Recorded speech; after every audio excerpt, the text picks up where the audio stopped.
Hello and welcome to the Upgrade School Marketing Podcast. I am Matt Soul, I'm the Director of Marketing and Communications at Chapel Hill Chauncey Hall School. And I'm Angie Ward. I'm the founder of Enroll Media Group, a digital marketing agency for schools. How's it going, Matt? It is going well. Springtime, and we're busy. We're busy and doing well, as I'm sure anyone working in schools right now is. How are you doing?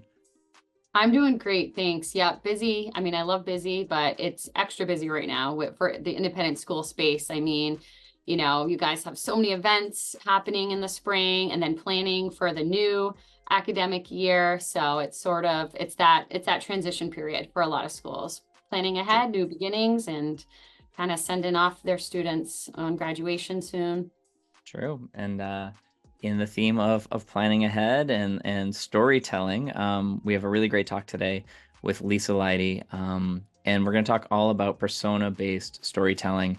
And she has really developed a great 6-step plan to work, a school can work right through and can go through and figure out exactly the personas of the families that are looking for you, and then turn that into storytelling that will reach them exactly. And one extra plug I want to make is that we have on the show notes, we have a worksheet that Lisa gave us that people can download and actually work through. So go to the show notes, wherever you're listening to this, go to upgradeschoolmarketing.com and go to this episode, and you will be able to download that and you can work through that.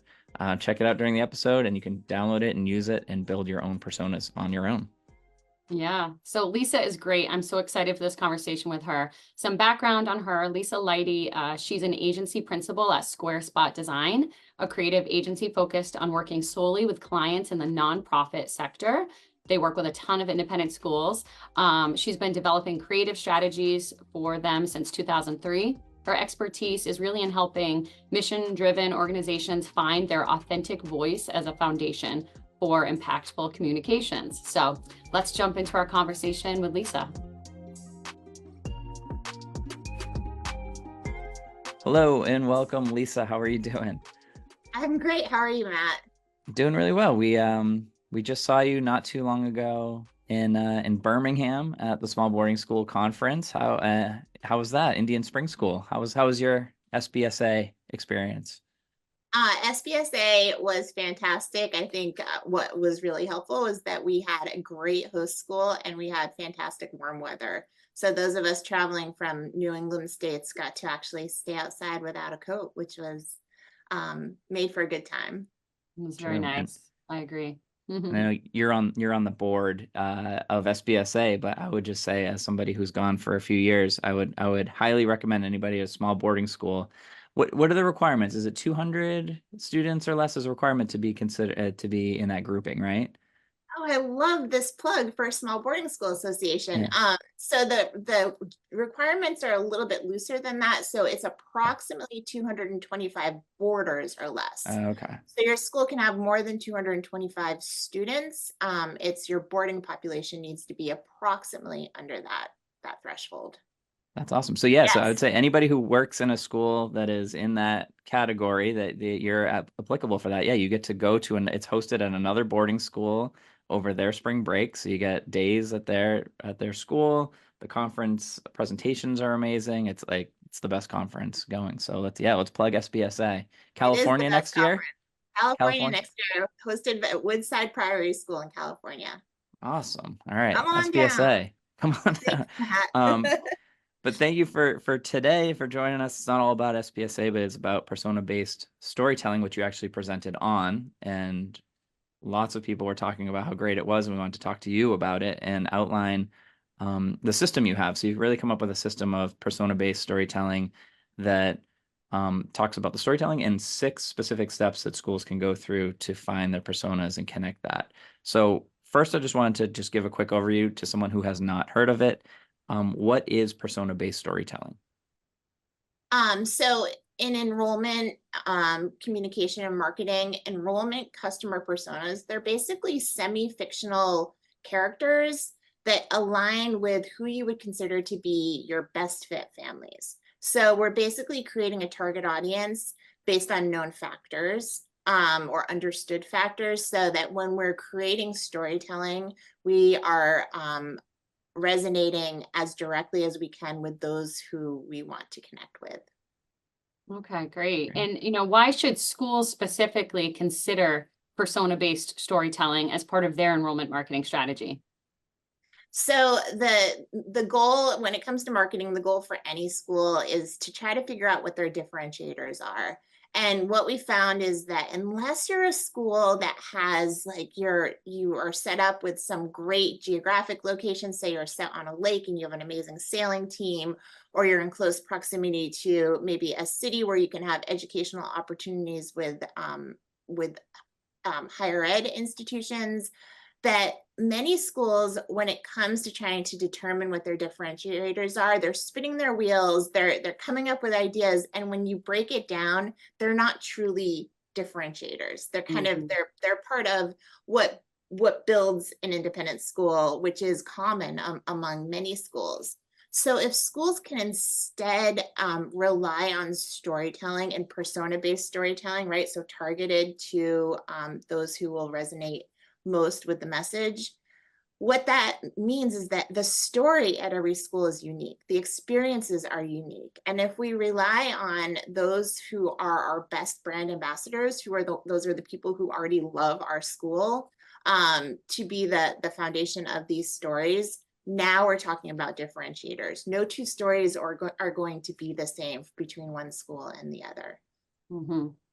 And I liked in your presentation, you had a stat in there of stories being 20 times more memorable than statistics, which I also think is funny that it's a statistic that is telling you that. But but that is also, so not only are you differentiating yourself, but you're actually creating something that when family, I think about it a lot when families are visiting a lot of different schools, and whenever you've done anything and you do a lot of, if you're car shopping or you're going seeing houses, or you're doing these things, a lot of stuff starts to blur together when especially stats, and you start to even forget like what was the one that said that they do this. But to me, the stories, when you have really compelling stories that stand out, that's a real important thing for a school to have when they're blurring a lot of things together, and like, oh, that's the school where that parent told that story about this. So so have you seen that's a really big impact for schools too, is not just standing out but being memorable?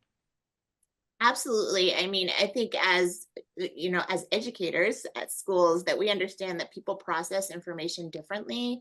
And the one common denominator is that we all kind of process stories the same way, and we internalize them based on our own personal experiences. So that's why they stick. And so you're talking about kind of families traveling from school to school to school, having these experiences and taking in all this information. When we do focus groups with current families and ask them what it was about the school that attracted them, they talk about that gut feeling, and they talk about the stories that were told on the school tour, on the student panels. It's the experiences of the current students that drove their decision and created that gut intuition about the school. That's great. And similar, when you're talking about people visiting and seeing a lot of different schools, a lot of school marketing is done from looking at other schools. And you go to these conferences and you hear what other schools do, and you do that. But one of the things I've found the most valuable is looking outside of schools. So do you have any in the storytelling realm, any businesses that you look to kind of get models of storytelling from? Absolutely. There are two, and I often preface this by saying that I understand that school marketing budgets don't match the marketing budgets of these two companies, but the foundation of their marketing is something that we can mimic and lean on as schools. But it's the two companies are Airbnb and Apple, and so these are two companies that have built their entire brand on storytelling. If you look back at ads, pretty much any ad for Airbnb doesn't talk about how to rent the house or how many apartments are rented per year, right? So we're not talking about stats. All of those ads are about families and individuals having experiences. They're living in a city, and that's the basis for their brand. If you there's some really great information if anyone wants to go down the rabbit hole of kind of how Airbnb established their brand, and this was intentional from the beginning. And same thing with Apple. Steve Jobs started from the beginning talking about how Apple was going to change people's lives. There are sometimes details about functionality, but it really is about how these devices, I'm looking around because there's several of them around me, have really changed our lives. So experiences, those two brands are really great ones to rely on, and anyone could do a quick Google search and start to find some of those examples. Yeah, There's that makes a a lot of sense. there's a great example too of that. I saw the video. Have you seen the video of Steve Jobs where he gets heckled during one of his product announcements? He's doing not heckled, but somebody comes at him with a pretty critical question about some specific about the Apple computer that was coming out at the time, and how come it didn't use this certain code or this certain program, and it was like a really technical question. And his answer is exactly what you're saying, was like, we could go into the technical details and what that is, but we focused first on the experience of the people and then go backwards from that. So that's where they stood out. They didn't focus in on that. They focused in on what it is doing for people, and that comes across in the story. So Lisa, you created a 6-step system to creating personas for schools, which we'll get into in a moment.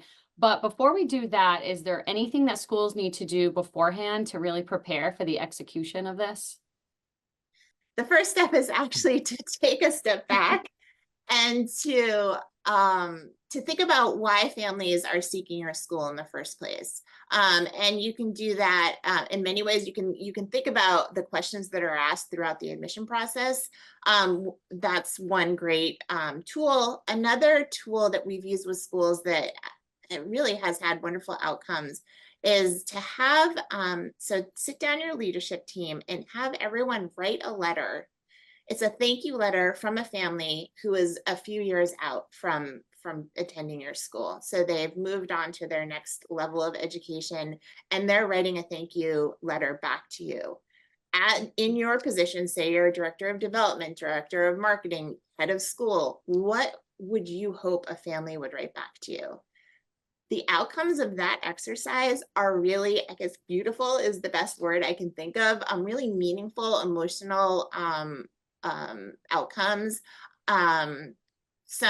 Some things that have come up is that thank you, you understood my child, you got my child. You helped my child develop confidence in themselves and their abilities. You understood that my child learned differently, and you made learning accessible to them. So a lot of these things we can then use as a basis for determining the personas we're going to develop, and then after that, the stories we're going to develop. So letter writing is a great tool for a school. I love that. I love that. I think we're going to use that for a administrative retreat this summer. It's a great idea. And the So tearjerker. yeah, I bet. The 6 steps. So we wanted to go through now. You have, come up with 6 steps for how you can actually then identify your personas. So let's kick into that. And can you tell us what the first step is? Yep, the first step is to make a list. And so this is kind of something I referred to in my last answer, but to make a list about why families are seeking your school. And again, you can refer back to kind of inquiries and so forth. But some things that come up when we make this list with schools is academic support, maybe unstable home life, kind of a student who needs more direct attention, a busy home life. Oftentimes families feel like they're driving their child from here to there all day long after school, and it's just a lot of car time. Sometimes it's a student who needs more social and emotional support. It can be a child who had a really great public school experience for maybe some of those lower years, but middle school was feeling a little iffy. And so students or parents are looking for an alternative for their student. That list can go on, but it's also, it really depends on the school. And are we talking about a K-12 day school? Or are we talking about a, junior boarding school? Or are we talking about a single gender upper school? So these answers are going to really be personal and unique to your school. Okay, great. I love lists personally, but they can take a while, right? So I'm sure step one might take a while to really peel back all those layers and figure out those list of whys. So then what's next once you've come up with that? So after you've created kind of that brain dump list is what we like to call that. Then we want to really start to create these fictional or semi-fictional characters. And the first step to doing that is to name them. So we want to make this persona feel real. And so, to, you know, if we can name them and kind of envision this human, it really helps. So I'm going to use two examples throughout our conversation that we'll just keep referring back to. But a school hoping to attract really busy working parents, maybe we will name that persona Busy Beth, right? For that busy parent who's kind of here and there all the time. A school attempting to win over kind of a skeptical parent who's like not so sure, why should I spend money on independent school when I spend money on taxes for public school? We could name that person Skeptical Sam. So Busy Beth and Skeptical Sam are going to be our two folks that we're going to talk about today. I'm more of a busy Beth. What's your persona? What would you be? Angie? Oh, me? Yeah, Probably more.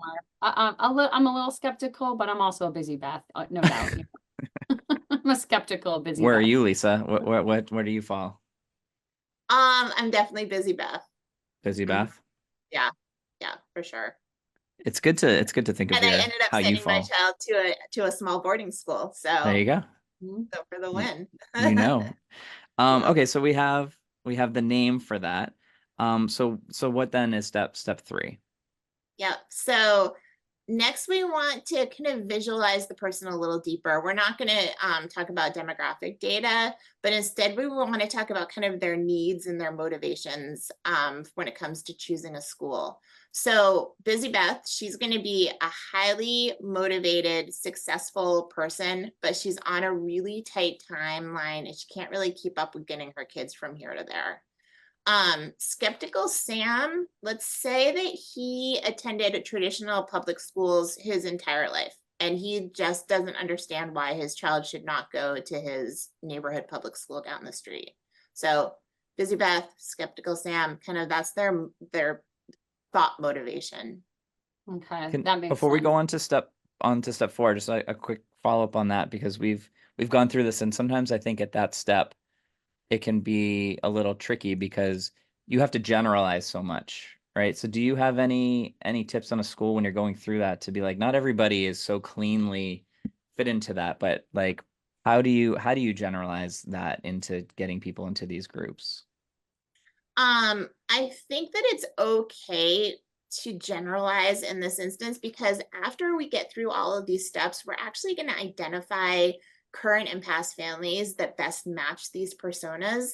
So if we can, sometimes it's okay to cheat a little bit and start thinking about the real life families as you're working on developing these fictional families. And that's a way where you can kind of drive your definitions of who they are a little bit. It's a little bit of a cheat, but it helps in the long run. Makes it more real. Okay. Yeah. Yeah. Okay. All right, great. So we've got our list, we've named them, we've described them. What's next? Next is when we do want to apply some demographics, right? So this is raw data like their age, their family makeup, their income, where they live. So we're going to say that Busy Beth is an upper class married female in her mid 40s with 3 other children, in addition to a son that she already has, to the son that who she would enroll at the school, right? So I know it's getting granular. It's okay. It's actually kind of fun when you're doing this because you're actually creating fictional characters and it's like being a cartoon developer in a way. Skeptical Sam, we're going to say that he's an upper middle class, self-made male with really strong work ethic and a kind of a hard work pays off mentality, right? So now we're sketching out these characters more deeply for step 4. I've seen sometimes where they do, in addition to that, they do like visuals. Do you do visuals with schools on that too to make it you can see them? Yeah, that's a step you can go. in other areas of sectors of marketing, Yeah. we've done that more so in healthcare and so forth. In independent school marketing, not so much, because we Yeah. know that eventually we're going to assign kind of our real families to this. Yeah. But in other places, it's kind of fun because you can create a mood board with found images. But that's kind of goes down a little bit of a rabbit hole that we don't necessarily use with independent schools, but it's Well, fun. yeah. Okay, so we have the list, we've named the list, we've described them, and we have their demographics. And now, so what are our final two steps in building our persona? The final two steps are, I would say, are the most important steps, because we're going to talk about what their needs are. That's step 5, and what their barriers are. That's step 6. So understanding the goals and needs, it's important, and we do this regardless of whether or not we're working on persona-based marketing. But asking the questions: what are the problems that this person has, and how can our school solve these problems? Right? Problems, challenges. Are 2 words we can use interchangeably. So we're going to go back to our 2 folks. Busy Beth wants to set her child up to be as successful as she is, but she wants to give her child every advantage she can. But because of her work schedule, she's unsure that she's able to meet like her own personal demands that she's created for her parenting goals. Skeptical Sam, his needs are a little bit different because he might not even know that you exist. He might not even understand the concept of an independent school. So we know that Sam wants the very best for his kids, but Sam might not even know what that is quite yet. So those are needs for the 2 of them. Do you want me to jump right into step 6? Yeah, definitely. Okay. So barriers are almost as important as needs when we're talking about enrollment marketing, right? So as we need to know why families are finding us and why families are finding us and deciding not to select us. So we want to think about what's keeping target families from choosing our school. So Busy Beth, she's strapped for time. She's committed to doing her research, right? But she's put off by schools that make this research hard for her. So for her, we're going to have to make sure that she immediately understands how this school fits her needs, right? So we can't beat around the bush with Busy Beth. Skeptical Sam, he doubts that he needs to spend tuition in general. And he needs to see kind of the examples between public school and this independent school and maybe other independent schools to understand value. So we really want to focus on kind of the value of the cost when it comes to Skeptical Sam. Okay, great. Those make sense. And so once you have these personas, how can a school actually use them to craft real stories? So this is, we're going to make another list. So you said you love lists, so that's a good thing. So once we've developed the personas, now it's time to tell stories. What we don't want to do at this point is tell fictional stories, right? So we've created personas as a target, and our stories, we want to make sure that we're directing our stories to these targets. And the way we do this is we talk to the people who are our very best brand ambassadors, and those are the people who already know and love you. So those are current families and past families, and we can start to think, well, the Stewart family, that mom reminds me a little bit of Busy Beth, and they ended up really enjoying this aspect of our school, right? So now we're going to make another list, and we're going to start identifying who can tell the story that's going to resonate with that target persona. What we found is that once we identify families, to have interviews with both the parent and the student is it gives you an exceptional perspective, because we're getting both voices. When we combine all of that into the story, now we're making sure that we're hitting the whole family. Oh, I love that. I actually have a question. How are you disseminating these stories? Is it website, view books, email, where video? Where are you packaging these up and presenting them to your personas? Yeah. That's a great question. So the story itself, the beauty of storytelling is that it can be communicated on any medium, right? And what we want to do is take the language and we want to take photo and video and we want to combine those because this could be a whole nother podcast, but that's where that's emotional marketing. So when we combine those two things. And so schools, you can have these stories come through in your admissions materials like U-books. You can have little mini stories come through in social media or paid digital marketing. They can be on your website, they can be in videos. It's really endless and timeless. And that's kind of the beauty of storytelling, is that it can be used on any medium. And I'm just thinking of this now through, marketing at a school where everything is always busy, and it could sound like a lot. It could sound like a lot to go through. So I wonder if you have any words of inspiration, words of hope for a school, or just, a school you've worked with. You don't have to name any schools, but a school that went from one place to another through doing this. Like, do you have any examples of a school that's gone through this and where it got them to? Absolutely. I think it's not just one school, but for many schools, this process creates kind of it creates teamwork and kind of goodwill within your community. So from a teamwork perspective, I wouldn't say that one communication director or one admission director should work on this in isolation. This is absolutely kind of a team sport. To create these lists and do this brainstorming. And I've found that when leadership teams get together to work on this, there's this camaraderie that develops that is really quite important. And these stories aren't just, I know I keep talking about enrollment marketing, but these stories can be used like for the big A advancement. So we can use these stories for annual fund campaigns, for capital campaigns, for alumni engagement. So storytelling can be used across the board. And not just the stories themselves, but just when we made that list, when we're identifying those kind of those families that best align with the persona characters, that's another place to think, well, that family could maybe tell a story in another part of your marketing makeup for the school. So that's been great. And then just the family involvement. Parents are delighted when you ask them to talk about their child's experience.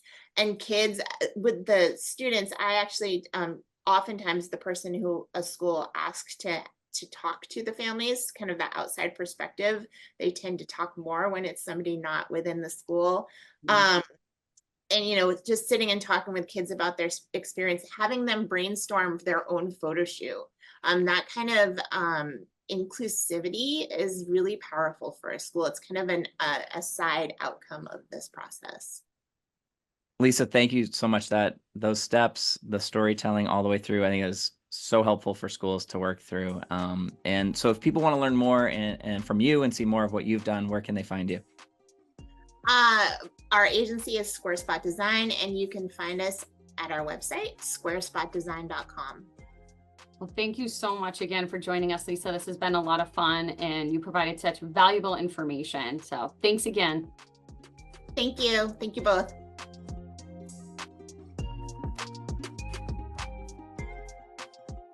Thank you so much again to Lisa for joining us today. Definitely check out Squarespot. They are making incredible designs across all different industries.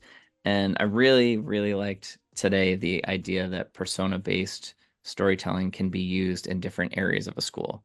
Because for me, that's something that when time is short, like that's something that is a great thing for a school to be able to say, this isn't just an admissions thing. This is something that can be used across the board.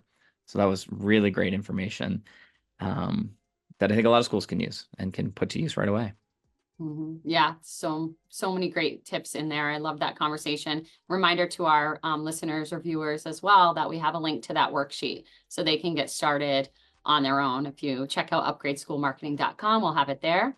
Yep. And every episode, we like to call out a school who's doing a great job in the realm of marketing. And so who's our A+ for this episode, Matt? Yeah, so today we have Holderness Academy, and Holderness put together a video that I think is a great A+ shout out, not only in general, just as a great video, but it's great in the talk that we're having today about personas. They made a welcome video that outlines how new students are welcome to the school, and they show this really great, exciting, all the students lining the road. The video is great, but it also is done through the point of view of a student telling their story of how they felt welcome. So I think they do a really, really great job of helping you feel the energy and the community that's there. And then you get to hear a student tell it in their own words of how that felt to be a part of that. So A+ to Holderness, amazing video. We'll link that video in the show notes of this podcast, but amazing work. And you can follow them at Holderness Today on Instagram. Great. Well, thank you so much for listening, everyone. Find us on upgradeschoolmarketing.com or check us out on LinkedIn. We'd love to hear from you.